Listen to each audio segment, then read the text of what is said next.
সনাতন ধর্ম নিয়ে তো অনেক কথাই শোনা যায়। এখন ধর্ম নিয়ে লোকের মধ্যে আস্থা অনেক কমে গেছে। এই সব ধর্ম নিয়ে অনেক কথা শোনা যায়। ভারতের মতো এত বড় দেশ, মাত্র 80% লোকে এই রকম ধর্মকে বিশ্বাস করে। আবার সেই ধর্ম নিয়ে লোকের মধ্যে কিছু লোক আছে যে সমাজে ভুল প্রচার করছে, তার কারণে এক ধর্মের লোক অন্য ধর্মকে অন্য নজরেও দেখতে শুরু করেছে। কেউ না কেউ এই ধর্মকে নিয়ে কিছু না কিছু বলছে, কিন্তু ভাবার বিষয় আছে যে সনাতন ধর্ম আসলে কি? সে কি নিজের নিজের মতো এই কথাগুলো প্রচার করছে? আসলে সনাতন শব্দটির অর্থ হচ্ছে সত্য সনাতন।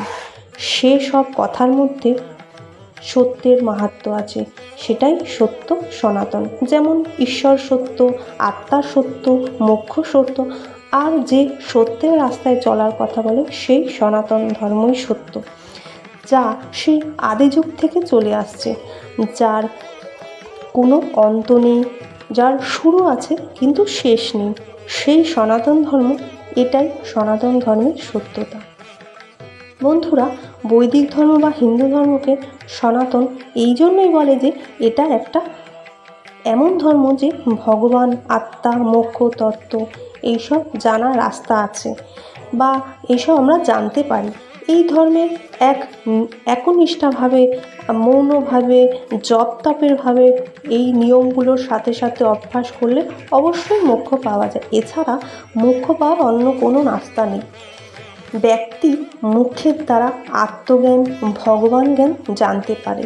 সত্য, হিংসা, দয়া, ক্ষমা, দান, জপ, তপ, যম, নিয়ম আদি সব সময়ের জন্য থাকবে। বাকি সব কিছু ধর্ম উদয়ের সাথে সাথেই কিন্তু বেদে এই সিদ্ধান্ত বলে দেওয়া হয়েছে। আর যে ব্যক্তি ব্রহ্ম বা ঈশ্বরই মানে না, মিথ্যের দুনিয়াতে বাস করে, সেই ব্যক্তি এই অন্ধকার জীবন থেকে কোনোদিনও বেরিয়ে আসতে পারে না। সেই ব্যক্তি কখনো অমৃতের লাভ করতে পারে না। তাই হিন্দু ধর্মের সত্যের পথে আসাটাই ভালো। তা না হলে সেই পাপের অন্ধকারেই ডুবে থাকতে হয়। এখানে বলেছে অহং ব্রহ্মাস্মি ওর তৎমাস্মি, এর মানে আমি ব্রহ্ম, আমি, তুমিও ব্রহ্ম। বন্ধুরা, তোমরা কখনো এ কথাও শুনেছ যে এই পুরো জগৎটাই ব্রহ্ম, আর ব্রহ্ম নিজেই পুরো। এর পূর্ণ সৃষ্টি পুরো ব্রহ্মা থেকেই হয়েছে। যে পুরো তত্ত্ব সর্বদা নিরঞ্জন ও নিরাকার আর সবসময় নিজের স্বরূপে থাকে, এটাই সনাতন বেদের জ্ঞান। আর গীতায়ও লেখা আছে সবই সত্য, সনাতনই সত্য।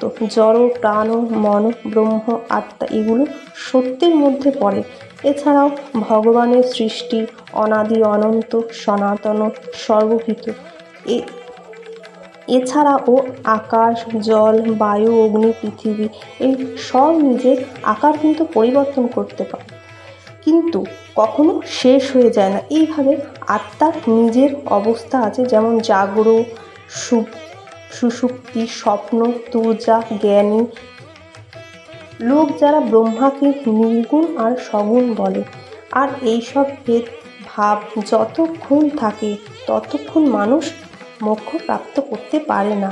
তো এই হলো সনাতন ধর্মের সত্য কথা। তাই জীব মৃত্যুর পর মোক্ষ লাভ করে, ব্রহ্মতে লীন হয়ে যায়, আর এই জগৎ মিথ্যেই হয়ে থাকে। তো ব্যাস, এটাই হিন্দু ধর্মের সত্যতা। এই সত্যটাকে যে মানে সেই সত্য সনাতনী।